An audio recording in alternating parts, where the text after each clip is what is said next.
chers internautes, frères et sœurs bien-aimés, dans l'évangile d'aujourd'hui, Pierre pose une question légitime à Jésus. Seigneur, quand mon frère commettra des fautes contre moi, combien de fois dois-je lui pardonner? Jusqu'à 7 fois? 7 est un chiffre portant une signification importante pour les Juifs. C'est le nombre de la perfection de la création. C'est l'aboutissement de notre création par le Seigneur. En effet, en 6 jours, il crée le monde matériel, mais le 7e jour, il achève son œuvre en donnant sa bénédiction. La création matérielle est parachevée par la bénédiction reçue de Dieu. Le chiffre 7 est la somme de 4 plus 3.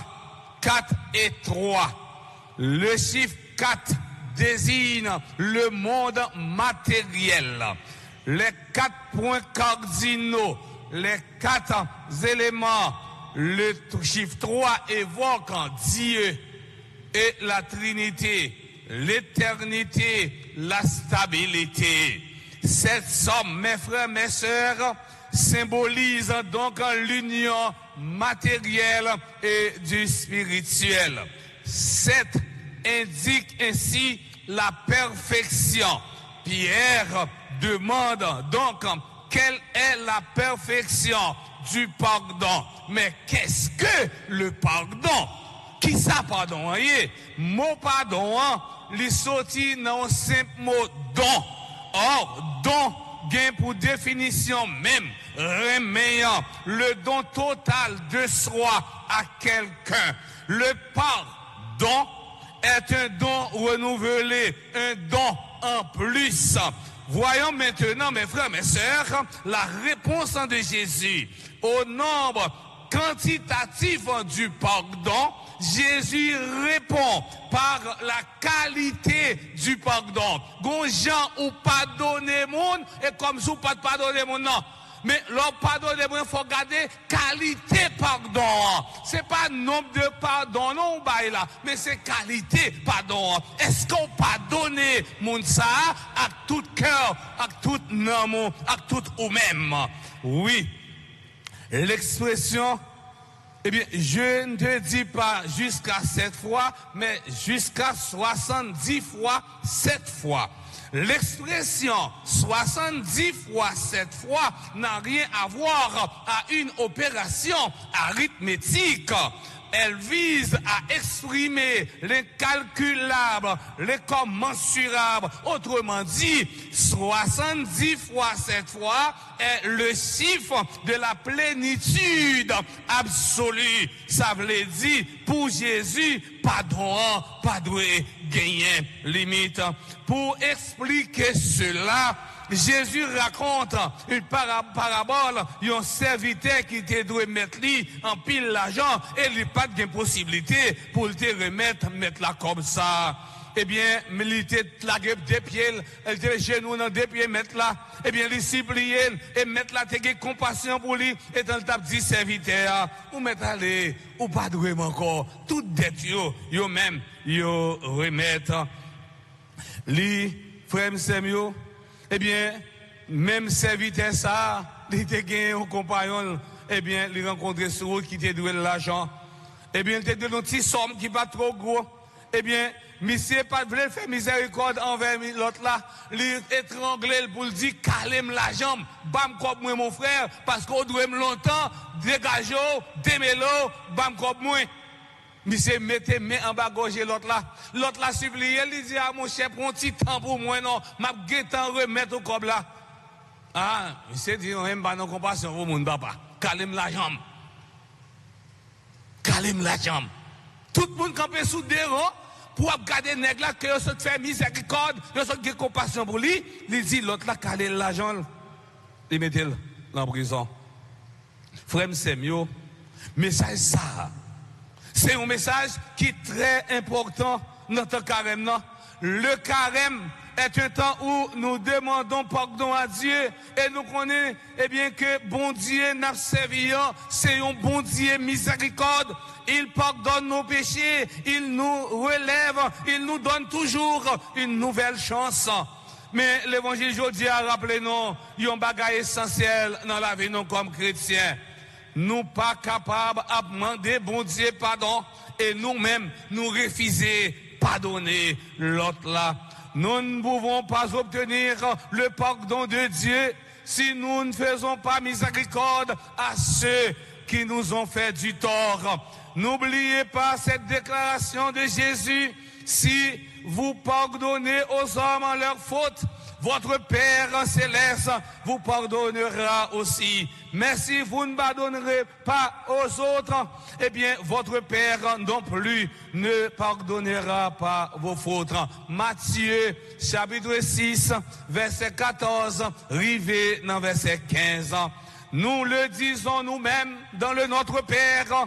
Pardonne-nous nos offenses comme nous pardonnons à ceux qui nous ont offensés. Nous disons frère ça, dans chaque célébration, nous disons parole ça. Mais il y a des gens qui disent parole là dans la bouche, mais parole ça, ils pardonnent dans le cœur. Parce que lorsque il y a un monde qui offensé, il dit tout en 3 petits poussières pas tomber sous l'estomac, pas réconcilier avec un tel. Autrement dit, moun sa dit, il plutôt mourir, passer, lui réconcilier avec madame un tel, ou bien avec monsieur un tel. Est-ce que moun sa a dit, dans notre Père là, pardonnez-nous nos offenses comme nous pardonnons à ceux qui nous ont offensés? Est-ce que moun sa lui-même, l'a besoin de pardon, mais mon Dieu? Mais Jésus dit à clair dans l'évangile là, si nous pas pardonner moun, eh bien, qui blessé nous pas joindre pardon dans mes papa non, qui dans le ciel là. Mais si nous pardonnons, nous joindre pardon dans mes papa non, qui dans le ciel là. Pardonner l'autre, c'est pas bagaille qui facile. Parfois, les blessures sont profondes, les paroles ont fait du mal, les injustices sont réelles. Pourtant, pardonner ne signifie pas oublier ou nier la douleur. Pardonner signifie refuser que la haine ou la rancune prennent place dans notre cœur. Le pape François disait: le Seigneur ne se lasse jamais de pardonner. Jamais. C'est nous qui nous lassons de lui demander pardon. Le pardon est une nécessité vitale. Selon le pape François, les 3 mots clés de la vie en famille sont s'il te plaît, merci et pardon.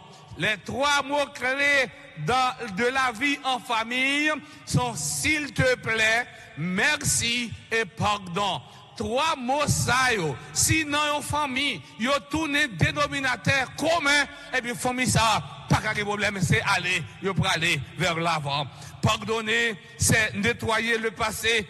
Oscar Wilde disait pardonner, c'est délivrer un prisonnier et découvrir que le prisonnier, c'est vous. Lurlaine, Marc Daniel écrivait, le pardon est un cadeau que tu donnes à quelqu'un, même s'il ne le mérite pas. Rappelons-nous ce qui est écrit dans le psaume 103, le verset 10. Le Seigneur n'agit pas envers nous selon nos fautes. Sainte Thérèse d'Avila écrivait: demander le pardon, c'est reconnaître notre faiblesse et nous ouvrir à la grâce divine. Le pardon libère d'abord celui qui pardonne. Il ouvre un chemin de paix intérieure. Pendant tant carême, nous capables de poser tête non, si question simple ça. Est-ce que il y a un monde qui t'est blessé et qui m'a demandé pardon, moi pourquoi pardonner? Qui c'est la question pour nous poser tête nous matin? Est-ce que il y a un monde qui t'est offensé, qui m'a demandé pardon, mais me refuser pardonner, autrement dit, moi pourquoi pardonner là? à travers l'évangile aujourd'hui, bon Dieu grand maître l'a invité pour nous faire un pas vers la réconciliation, parce que lui-même l'a déjà fait premier pas bon côté non. Chers internautes, mes frères, mes sœurs, tout au long de cette célébration eucharistique, prions pour toutes les personnes qui ne savent pas pardonner, et par l'intercession de Saint Joseph, que le Seigneur nous donne un cœur capable de pardonner au nom du Père et du Fils et du Saint-Esprit.